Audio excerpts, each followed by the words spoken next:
তো যাই হোক, বলতেছিলাম যে হারাম খাইলে আল্লাহর দরবারে যত ইবাদত করেন সেই ইবাদত আল্লাহর দরবারে কি হবে না, কবুল হবে। উলামায়ে কেরাম বলেন দ্বিতীয় তৃতীয় নম্বরে আল্লাহর দরবারে ইবাদত কবুল হওয়ার জন্য তৃতীয় নম্বর শর্ত হইল যে মাদ্রাসাকে আল্লাহ সুবহানাহু ওয়া তাআলা কবুল করে নিয়েছেন, ওই দারুল উলুম দেওবন্দের সদরুল মুদাররিসিন ইয়াকুব নানুতুবি রাহমাতুল্লাহি আলাইহি উনি বলেন ওই শাহজি আব্দুল্লাহ যেদিন আমাদেরকে দাওয়াত খাওয়াইতো, আমরা তো পুরা বছর সে আমাদেরকে একদিন খাবার খাওয়াইতো, দেখা যাইতো আমরা পুরা বছর পর্যন্ত ওই শাহজি আব্দুল্লাহর ঘরের খাবার খাওয়ার জন্য অপেক্ষা করতাম। দারুল উলুম দেওবন্দের উস্তাদরা এই কৃষক, সাধারণ কৃষকের ঘরের খাবার খাওয়ার জন্য কি করতো, অপেক্ষা করতো। কেন? ইয়াকুব নানুতুবি রাহমাতুল্লাহি আলাইহি বলেন তার এই খাবারের জন্য আমরা পুরা বছর অপেক্ষা করতাম। কেন? কারণ এই জন্যই আমরা অপেক্ষা করতাম, কারণ সে যে মাল দ্বারা আমাদেরকে খাওয়াইতেন 100% ওই মালটা হালাল পন্থায় উপার্জিত ছিল। দেখা গেছে তার খাবার খাওয়ার পরে আমার অন্তরে প্রায় 40 দিন পর্যন্ত আল্লাহ তাআলা একটা নূরের আলো তৈরি করে দিতেন। সুবহানাল্লাহ। কতদিন পর্যন্ত? 40 দিন পর্যন্ত। তার ঘরের খাবার খাওয়ার পরে দেখা যাইতো 40 দিন পর্যন্ত একটা নূর আমার অন্তরে তৈরি হইতো, এবং এই নূরের বদৌলতে আমার শুধু মন চাইতো যে আমি কোরআন তেলাওয়াত করব, আমি নামাজ পড়ব, আমি তাহাজ্জুদের নামাজ সব কিছুই করব। কিন্তু মুহতারাম হাজিরিন, আমাদের নামাজ পড়তে মন চাই না কেন? কারণ আমরা হালাল হারামের মধ্যে কোনো কি করি না, পার্থক্য করি। হারাম খাইলে কিতাবের মধ্যে আসছে যে 2 মাস পর্যন্ত তার একটা প্রভাব অন্তরে রয়ে যায়, আর 2 মাস পর্যন্ত যখন অন্তরে রয়ে যায় তখন তো তার আর নামাজ পড়ার মন চাইবে। এই কারণে আল্লাহ সুবহানাহু ওয়া তাআলা বলেছেন ওয়ালা তাত্তাবিউ খুতুওয়াতিশ শাইতান ইন্নাহু লাকুম আদুউউম মুবিন। আল্লাহ তাআলা বলেন, হে দুনিয়ার মানুষ, তোমরা হালাল রিজিক ভক্ষণ করো, ওয়ালা তাত্তাবিউ খুতুওয়াতিশ শাইতান, এবং শয়তানের অনুসরণ করে হারাম পন্থায় উপার্জন করো না। আমরা তো শয়তানের পিছনে পড়ে গেছি। এই কারণে দেখা যায় হালাল হারামের মধ্যে আমরা পার্থক্য করতে পারি না, আর হালাল হারামের মধ্যে পার্থক্য না করে চলার কারণে দেখা যায় আমরা আমাদের ইবাদতের মধ্যেও মজা পাই না। অতএব যদি আপনি এবং আমার ইবাদতটা আল্লাহর দরবারে কবুল করতে চাই, তাহলে প্রথম নাম্বার শর্ত হইল ইবাদতের মধ্যে ইখলাস থাকতে হবে, যে আমার ইবাদতটুকু হতে হবে একমাত্র আল্লাহর জন্য। আর দ্বিতীয় নাম্বার শর্ত হইল যে আমি যতটুকু ইবাদত করি সেটা যেন হালাল খেয়েই কি করতে পারি, ইবাদতটুকু করতে পারি। কিতাবের মধ্যে এমনও আসছে যে যদি হারাম খেয়ে সারা জীবন পর্যন্ত ইবাদত করি, সেই ইবাদত আল্লাহর দরবারে কবুল হবে না। পিতা মাতা যখন হারাম খায় তখন এই হারাম খাওয়ার প্রভাবটাও তার সন্তানের মধ্যেও পড়ে। হাকিমুল উম্মত আশরাফ আলী থানভী রাহমাতুল্লাহি আলাইহি তার কিতাবের মধ্যে বর্ণনা করেন, এক ব্যক্তি নতুন বিবাহ করছে, বিবাহ করার পর ওই ব্যক্তির স্ত্রীর গর্ভের মধ্যে এক সন্তান আসছে। যখন সন্তান আসছেন তখন স্ত্রী ওই ব্যক্তিকে সুসংবাদ দিলেন, ওহে আমার স্বামী, আমার গর্ভে তো সন্তান আসছে। তখন স্বামী তার স্ত্রীকে বললেন, শোনো, তোমার গর্ভে যেহেতু সন্তান আসছে, এই সন্তান যেহেতু আসছে, এখন তোমার এবং আমার একটা ওয়াদা হইল, এই সন্তান যতদিন পর্যন্ত তোমার গর্ভে থাকবে ততদিন পর্যন্ত আমরা কোনো অন্যায়ভাবে কোনো হারাম মাল ভক্ষণ করব না। স্বামী স্ত্রী মিলে এই ওয়াদা করছে। তো এভাবে সন্তান প্রসবন হইল, স্বামী স্ত্রী তারা কেউই হারাম মাল ভক্ষণ করে নাই। ওই আল্লাহর কুদরতে ওই স্ত্রীর গর্ভ থেকে একটা ছেলে সন্তান জন্ম হয়েছে। ছেলে সন্তান জন্ম হওয়ার পর তাকে লালন পালনও করছেন পিতামাতা হালাল ভক্ষণ করাইয়া। যখন ছেলে হাঁটার উপযুক্ত হয়েছে, ছেলে একদিন হঠাৎ তার পিতার সাথে বাজারে রওনা হয়েছেন। পিতা তার ছেলেকে নিয়ে যখন বাজারে রওনা হয়েছেন, বাজারে যাওয়ার পাশেই এক ব্যক্তি কিছু বড়ই নিয়ে কাঁচার মধ্যে রাস্তার পাশে বসে হয়েছে।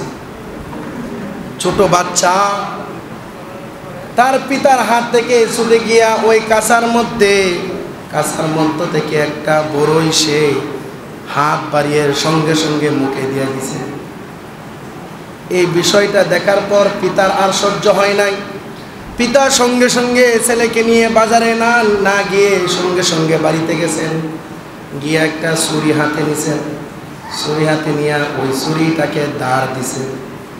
দিয়া তার স্ত্রীকে বললেন, ওহে আমার স্ত্রী, আমার এই সন্তান যখন তোমার গর্ভে ছিল, আমরা তো কোনো সময় হারাম ভক্ষণ করি নাই, এর আগেও তো ভক্ষণ করি নাই। সন্তান যখন গর্ভে ছিল তখনও তো ভক্ষণ করি নাই। সন্তান যখন প্রসবন হয়েছে এ যাবৎ পর্যন্ত আমরা কোনো সময় হারাম ভক্ষণ করি নাই। কিন্তু আজকে তুমি একটা সত্য কথা বলো, আমরা যেহেতু হারাম ভক্ষণ করি নাই, আজকে আমার ছেলে অন্যায়ভাবে কেন আর একজনের কাছা থেকে বড়ই নিয়ে খেয়ে ফেলল? তুমি সত্যি করে বলো, কারণ আমরা তো খাই নাই। অতএব আমাদের এই হারাম না খাওয়ার প্রভাবটা তো আমাদের ছেলের মধ্যে পড়বে। যদি হারাম খাই তাহলে এটা পড়বে। আমরা তো খাই নাই, অতএব আমার ছেলে তো খাবে না, কিন্তু আসি খাইলো কেন?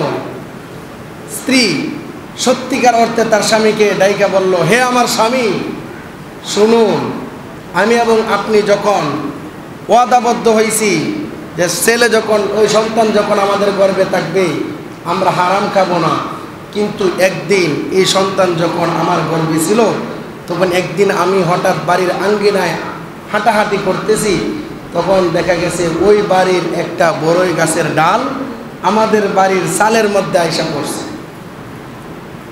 যখন পড়ছে দেখলাম বড়ই একটা অনেক বড়, তো আমি আমার লোভ সামলাইতে পারি নাই, যার ফলে এই বড়ইটা তাদের অনুমতি ছাড়াই আমার ছেলে গর্ভে থাকা অবস্থায় আমি ভক্ষণ করছি। তখন স্বামী বুঝে ফেলছেন যে এটার প্রভাবেই আমার সন্তানের মধ্যে পড়ছে। তাহলে পিতামাতাও যদি হারাম খায় তাহলে এটাও সন্তানের উপর কি করে প্রভাব। এই কারণে আপনি এবং আমি সদা সর্বদা চেষ্টা করব, আল্লাহ তো রিজিকের ব্যবস্থা করেই দিয়েছে।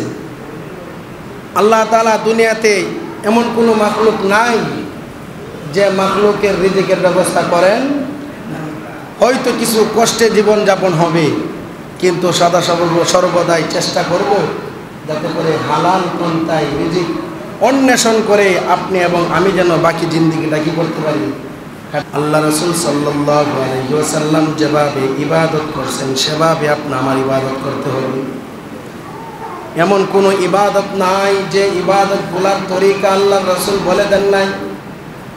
নামাজ কিভাবে পড়তে হবে আল্লাহ রাসূল বলে দিয়েছেন।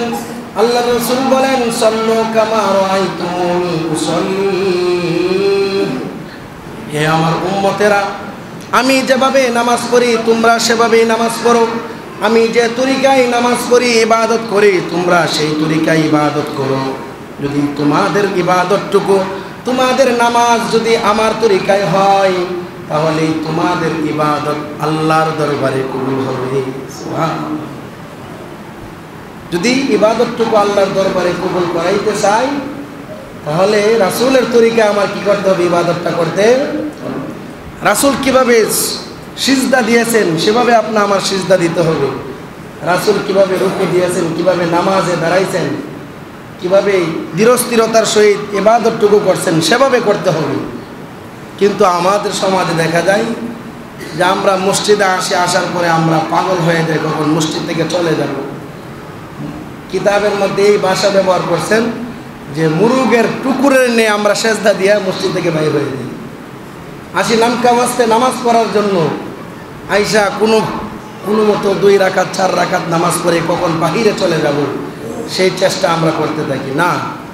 এভাবে যদি জিন্দিগি ভরা আমরা ইবাদত করি, সে ইবাদত আল্লাহর দরবারে কি হবে না? কবুল হবে না। আপনা আমার ইবাদত করতে হবে দৃঢ়তার সহিত, রাসূল যেভাবে করেছেন সেভাবে করতে হবে। যদি সেই তরিকায় করতে পারি তাহলে আল্লাহর দরবারে আপনা আমার ইবাদতটুকু কি হবে? কবুল হবে। যেহেতু নামাজ পড়ি আমরা সবাই, ইনশাআল্লাহ আল্লাহর রাসূল যে তরিকায় নামাজটা আমাদেরকে শিখিয়ে দিয়ে গেছেন আমরা সেভাবে পড়ার চেষ্টা করব তো ইনশাআল্লাহ। আর বাকি জিন্দিগি ভরা যদি অন্য তরিকায় নামাজ পড়ি তাহলে এই নামাজ আল্লাহর দরবারে কি হবে না? কবুল। মুদ্রা কথা হইল ইবাদত আল্লাহর দরবারে কবুল হওয়ার জন্য শর্ত 3টি। 1 নাম্বার ইবাদতটা হতে হবে ইখলাস, আল্লাহকে খুশি করার জন্য। 2 নাম্বার শর্ত হইল যে হালাল মাল বক্ষণ করে ইবাদত করতে হবে, তাহলে আল্লাহর দরবারে কবুল হবে। 3 নাম্বার শর্ত হইল আল্লাহর রাসূল যেভাবে নামাজ পড়তে বলেছেন সেই তরিকায় যদি নামাজ পড়ি তাহলে আপনা আমার ইবাদতটুকু আল্লাহর দরবারে কি হবে? কবুল। আল্লাহ তাআলা আমাদেরকে যাতে করে এই 3 শর্ত মেনে ইবাদত করতে পারি সেই তৌফিক দান করুন। সকলে বলি আমিন। যারা সুন্নত পড়েন ক্বাবলা জুমা 4 রাকাত সুন্নত পড়েন।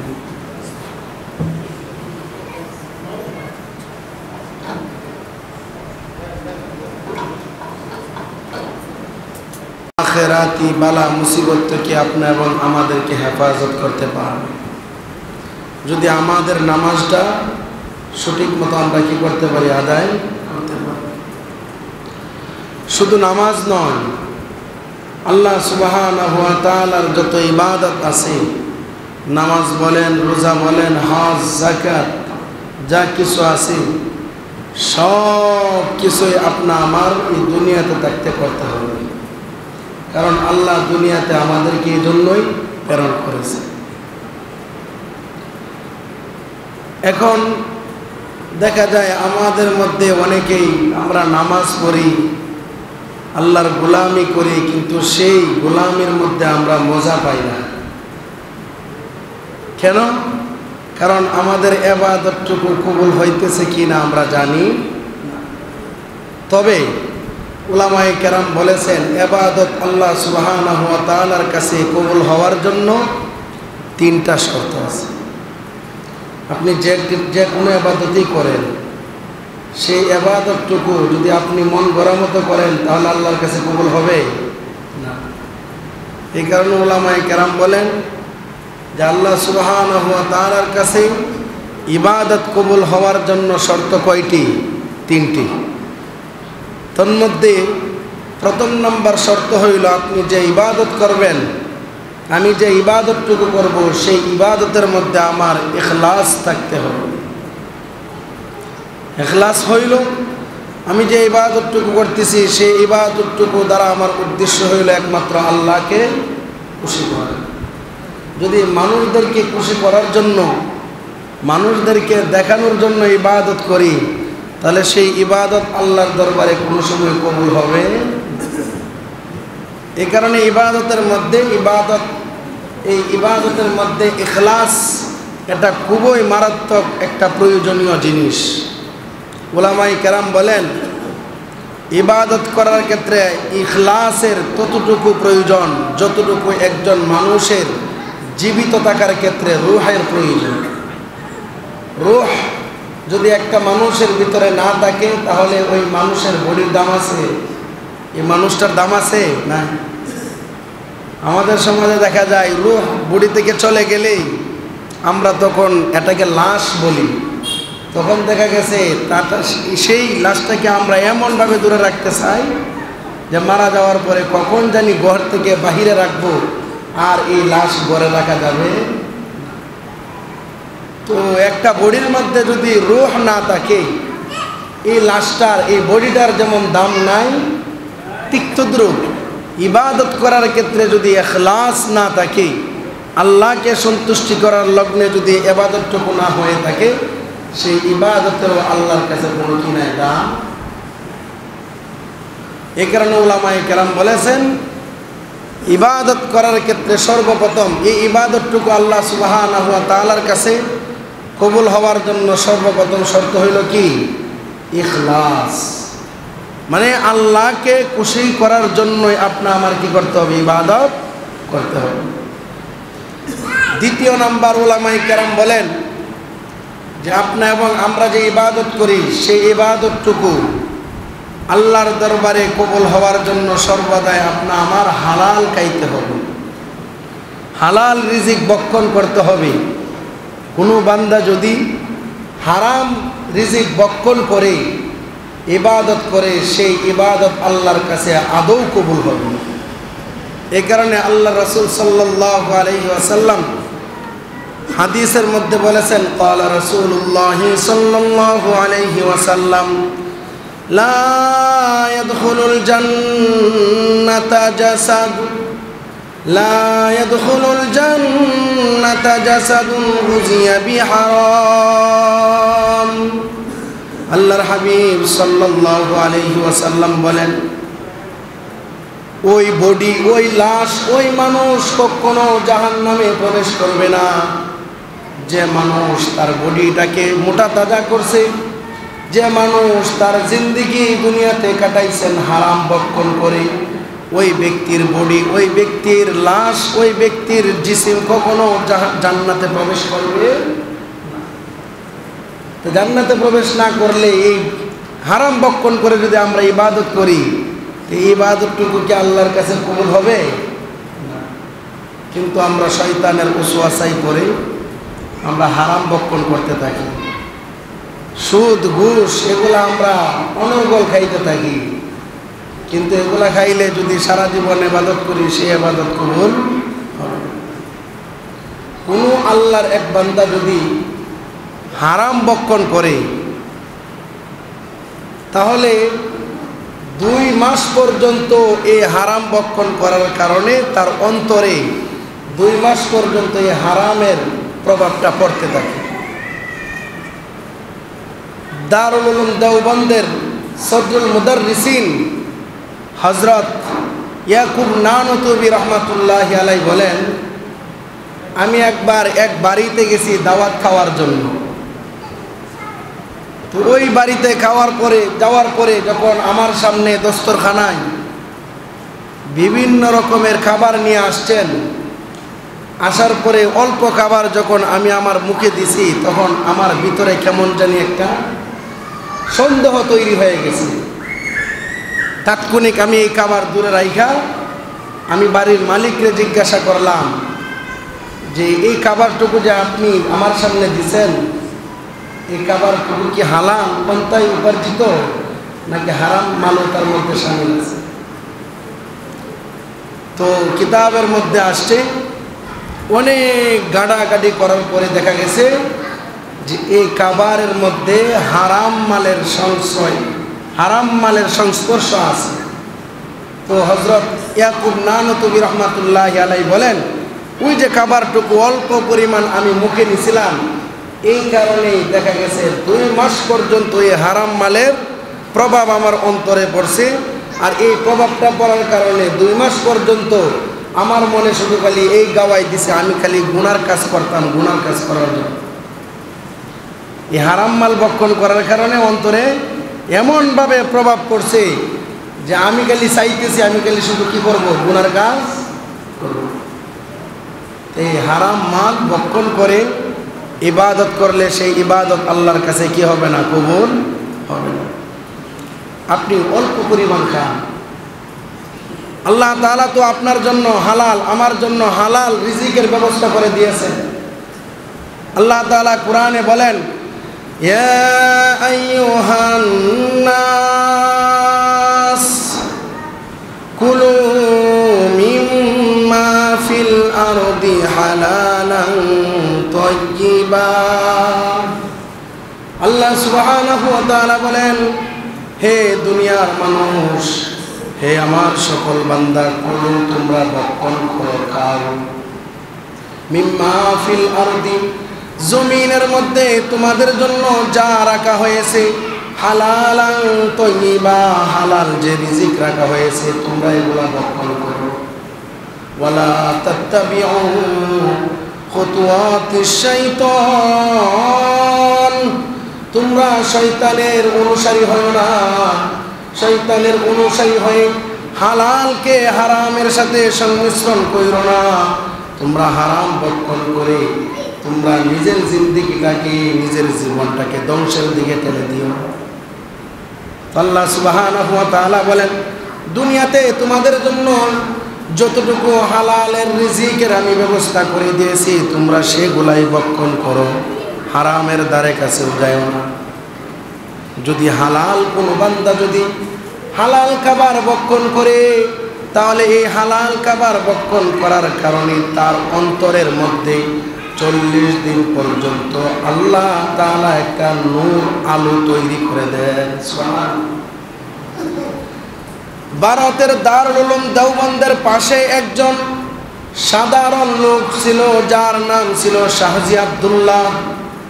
এই লোকটা অত্যন্ত গরিব লোক ছিল, ঘাস বিক্রি করে তার জীবন যাপন পরিচালনা করত।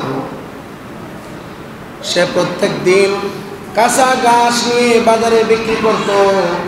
বিক্রি করে যে টাকাটুকু হইতো সেই টাকা দ্বারা তার জীবন যাপন পরিচালনা করতেন।